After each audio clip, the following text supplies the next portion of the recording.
Kadapa TDP incharge Madhavi Reddy గారిని మాట్లాడాల్సిందిగా కూర్చున్నాం.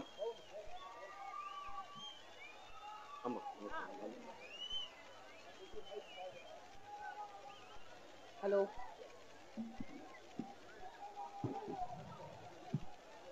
రా కదలిరా. ఈరోజు నారా చంద్రబాబు నాయుడు గారు పిలిపించినారు.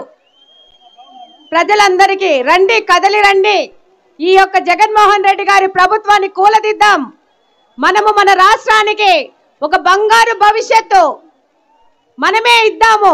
ఈరోజు జగన్మోహన్ రెడ్డి గారి ప్రభుత్వం వలన, ఆయన పాలన వలన మన రాష్ట్రం 10 సంవత్సరాల కిందికి వెళ్ళిపోయింది. ఈరోజు మీరు యువత అంతా గమనిస్తే పక్క రాష్ట్రాలని మనము ఒకసారి చూసుకుంటే ఈరోజు మన రాష్ట్రం ఆంధ్రప్రదేశ్ 10 సంవత్సరాల వెనక్కి వెళ్ళిపోయినాం.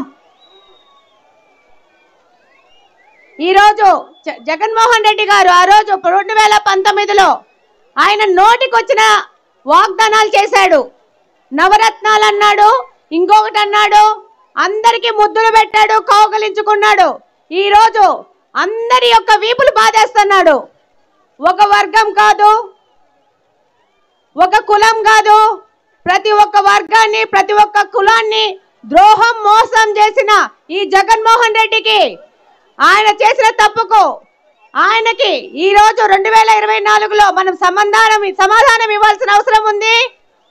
అలాగనే ముఖ్యంగా మహిళలు, మీకు తెలుసు ఈరోజు ఈ 4 సంవత్సరాల 10 నెలల నుంచి మనం ఏ విధంగా బాధలు పడుతున్నాం. ఈరోజు వంట సరుకుల ధరలు చూస్తే, అలాగనే కరెంటు ఛార్జీల ధరలు చూస్తే, అలాగనే ఆస్తి పన్నులు చూస్తే ఎక్కడ లేని విధంగా చెత్త మీద పన్ను వేసిన ఈ చెత్త ముఖ్యమంత్రిని మనం ఇంటికి పంపించాల్సిన అవసరం ఉందా లేదా? ఈరోజు జగన్మోహన్ రెడ్డి గారు ఈరోజు అంగన్వాడీలు దీక్ష చేస్తుంటే ఆయనకి ఏ విధంగా పట్టలేదు. మున్సిపల్ కార్మికులు దీక్ష చేస్తుంటే వాళ్ళకి ఏ విధమైన చలనం లేదు. వాళ్ళకొకటే దోచుకోవడం, దాచుకోవడం. ఈరోజు మా నియోజకవర్గం కడప అసెంబ్లీని ఆలోచించిస్తే మన అంజద్ బాషా గారు మొత్తంగా ఈ 4 సంవత్సరాల 10 నెలల నుంచి కటింగ్ చేయడము, తర్వాత విందులు వినోదాలకు పోవడం తప్పితే ఇంక ఏ పని చేయలేదు. ఆయన చెప్తారు 2150 కోట్ల అభివృద్ధి చేశానని చెప్పి. ఎక్కడయ్యా బాబు నువ్వు అభివృద్ధి చేశావంటే మళ్ళా సమాధానం లేదు, మళ్ళీ ఏం మాట్లాడటం లేదు. ఈయనను కడప నియోజకవర్గ ప్రజలందరూ కటింగ్ భాష, దావత్ భాష, కలెక్షన్ భాష అంటున్నారు. ఈరోజు మా నియోజకవర్గమే కాదు, రాష్ట్ర ప్రభుత్వం మొత్తం కూడా ఈ 151 మంది ఎమ్మెల్యేలు గెలిచి చేసింది ఏంటంటే దోచుకోవడం. అందరూ దోచుకున్నారు. ఈరోజు దోచుకున్నది అయిపోయినాక జగన్మోహన్ రెడ్డి గారు వీళ్ళనందరినీ ట్రాన్స్ఫర్లు, విఆర్ఎస్లు, బదిలీలు, రిటైర్మెంట్లు ఇవ్వడం మొదలుపెట్టాడు. ఈరోజు 1 నెల క్రితం ఆయన సామాజిక సాధికార బస్సు యాత్రని మొదలుపెట్టాడు. నాకు ఆ రోజు అర్థం కాలే ఏంది సామాజిక సాధికారత అనేది. నాకు ఈ రోజు అర్థమైంది. సామాజిక సాధికార బస్సు యాత్ర అంటే 151 మంది దోచుకున్నది బాగుంది, ఇంకా మీరు పక్క నియోజకవర్గాలకు వెళ్ళి దోచుకోండి, లేకపోతే కొత్త వాళ్ళకు అవకాశం ఇస్తాను, వాళ్ళు పడి దొబ్బి తింటారు జనాలని. ఎండ్ ఆఫ్ ద డే మనకేంది, సామాన్య ప్రజలను ఎలా దోచుకోవడమే ఒక రీసెర్చ్ స్కూల్ పెట్టాడు జగన్మోహన్ రెడ్డి గారు. ఎమ్మెల్యేలను పెట్టి వాళ్ళకందరికి అడ్మిషన్ ఇచ్చి ఎలా దోచుకోవాలా, ప్రజల సంపదలని, కొండలని, మట్టిని, ఇసుకని మద్యం ద్వారా ఎలా దోచుకోవాలనేది మాత్రమే జగన్మోహన్ రెడ్డి గారు ఈ 4 సంవత్సరాల 10 నెలల్లో ఆయన ఈ ఎమ్మెల్యేలకు నేర్పాడు.